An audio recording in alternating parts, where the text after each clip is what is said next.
សួស្តីបងប្អូនទាំងអស់គ្នាសូមលើកយកនៅរូបភាពទាំងទស្សនីយភាពមួយដែលមានការបរិយាយតាក់ទងទៅរឿងឈុតមួយនៅក្នុងរឿងរាមកេរ្តិ៍ដែលជារឿងដែលព្រះរាមសុបិននិមិត្តហើយក៏តាមការទស្សន៍ទាយរបស់ពិភេកក៏ឃើញថាព្រះរាមគឺមានគ្រោះដោយព្រះរាមនឹងសុបិននិមិត្តឃើញថារាហូនឹងលេបប្រច័ណ្ឌទាំងអស់បាត់ពលឺប្រច័ណ្ឌហើយនឹងឃើញទៅខ្លួនឯងនឹងកាត់នៅស្វ័យឆ័ត្រហើយក៏កាច់ស្វ័យឆ័ត្រគឺកាច់ឆ័ត្ររូតរបស់ព្រះព្រំអញ្ចឹងទៅពេលដែលដឹងខ្លួនឡើងក៏ឲ្យពិភេកទាយនៅសុបិននិមិត្តនឹងហើយពិភេកក៏ទាយថាព្រះរាមមានគ្រោះថ្នាក់ដោយត្រូវទៅចៅក្រុងបាបដាលដែលជាពូជពងរបស់យក្សហ្នឹងមកចាប់យកទៅប៉ុន្តែគ្រោះហ្នឹងនឹងខ្លាយទៅជាល្អវិញដោយលំលងផុតពីយុគហ្នឹងទៅហើយក៏នឹងទាហានឯក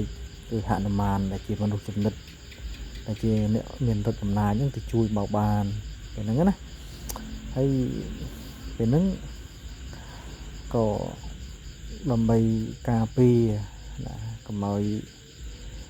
គ្រោះថ្នាក់នឹងមកដល់ទោះបីជាឃើញថាគ្រោះថ្នាក់នឹងល្អក៏ពិតមែនវានឹងមានផលល្អមកវិញក៏មិនចង់ឲ្យមានបញ្ហានឹងអញ្ចឹងទៅក៏បានដាក់បញ្ជាឲ្យមានការយាមកាមឲ្យតឹងរឹងដោយមានការដឹកនាំដោយសក្រិតដែលជាមេរបស់ហនុមាននឹងជាអ្នកមើលការខុសត្រូវ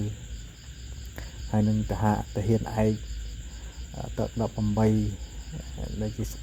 ស្វាដែលមានទឹក18ហ្នឹងគឺចាំយាមដោយការប្រុងប្រយ័ត្នហើយពេលហ្នឹងហនុមានក៏បាននិមិត្តខ្លួនឲ្យធំបំផុតដោយយកកតុយទាំងអស់ហ្នឹងមកការពារឲ្យកងទ័ពហើយយកមាត់ហ្នឹងលេបនៅក្រឡាបន្ទុំរបស់ព្រះរាមហើយពិភេកនិងពលៈហ្នឹងគឺនៅចាំមើលខ្លំមើលនៅគាល់បំរើនៅពេលដែលព្រះរាមហ្នឹងគឺសម្រាប់គឺផ្ទុំហ្នឹងហើយថ្លែងអំពីដៃគូដែលត្រូវចាប់គឺវាយរៀបឬមកវាយរៀបហ្នឹងដែលជាពូជពងនិយាយដំណើរទៅគឺពូជពងរបស់យក្សក្រុងលង្កាដែរគឺក្រុងពូជពងខ្សែអំបូររបស់ពូជពងរបស់នគរលង្កាដែរដែល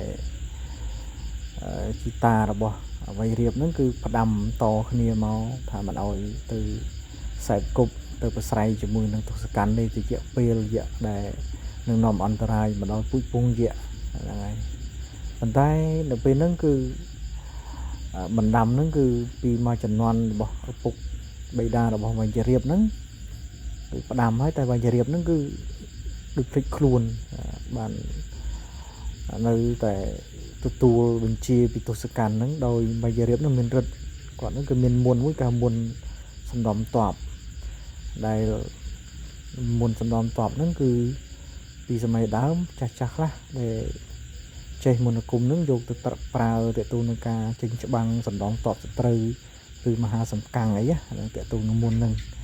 តែខ្ញុំមិនបានពិសោធន៍ជ្រាវឲ្យស៊ីជម្រៅទេគាត់តែដឹងខ្លះអញ្ចឹងមេរៀបហ្នឹងគាត់មានមុនហ្នឹងមុនសំដំតបហ្នឹងហើយនឹងបំបាំងកាយ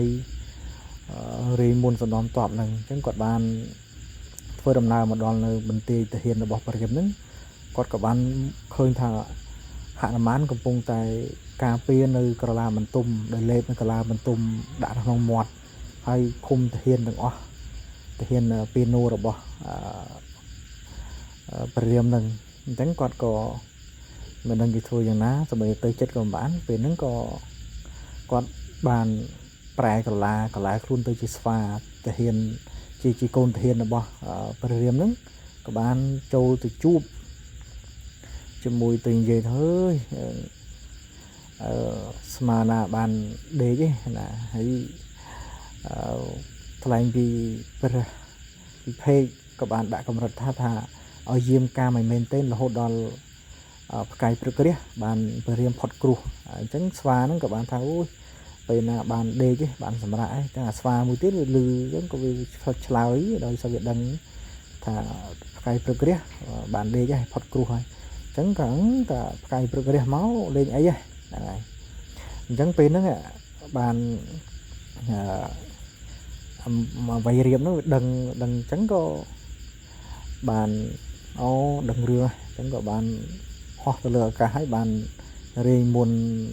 កវីដំបងទៅមកអញ្ចឹងទៅក៏ធ្វើឲ្យមានដួងផ្កាយព្រឹកត្រាស់ឡើងអញ្ចឹងពួក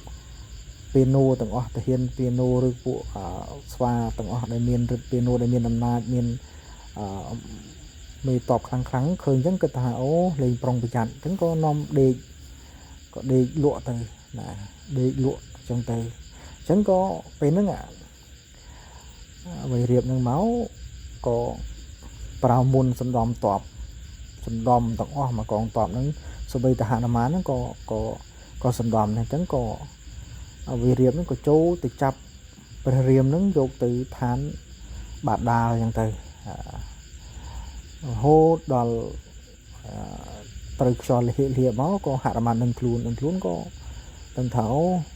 បាត់ព្រះរាមអញ្ចឹងទៅនឹងក៏ខ្ញុំឃើញទាំងទស្សនីយភាពហ្នឹងក៏